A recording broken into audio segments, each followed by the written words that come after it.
दोस्तों आज की इस वीडियो में हम बात करेंगे Realme एक नया स्मार्टफोन लाने वाला है, जिस स्मार्टफोन का नाम है दोस्तों Realme रेस। इस स्मार्टफोन के बारे में बात करने वाले हैं दोस्तों कि ये स्मार्टफोन किस टाइप से हो सकता है और कौन से कैटेगरी को दोस्तों ये मैनेज करने के लिए आ रहा है। आइए जानते हैं दोस्तों, ये स्मार्टफोन फ्लैगशिप सीरीज़ में इस स्मार्टफोन का हो सकता है। दोस्तों अगर बात करते हैं इस स्मार्टफोन का, इसका रेस तो नहीं नाम होगा दोस्तों, इसका नाम कुछ और होने वाले हैं।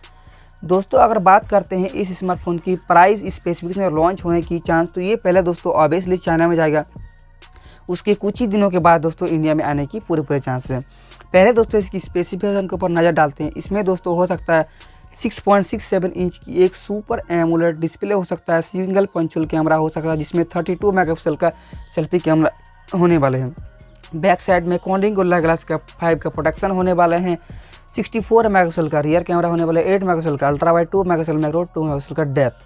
अगर बात करते हैं इस स्मार्टफोन की बैटरी और चार्जिंग के बारे में, इसमें दोस्तों हो सकता है 5000 mAh की बैटरी, 65 वाट का डार्ट चार्जिंग हो सकता है।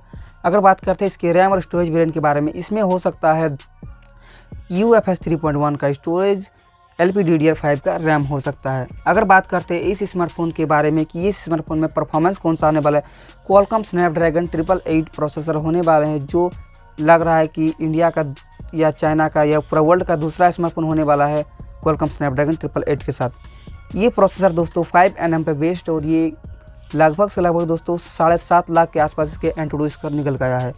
अगर दोस्तों बात करते हैं इस स्मार्टफोन के लॉन्च डेट के बारे में, तो ये स्मार्टफोन दोस्तों जनवरी के लास्ट वीक तक चाइना में जा सकते हैं और फरवरी के मिड तक ये इंडिया में आने की पूरे चांस है।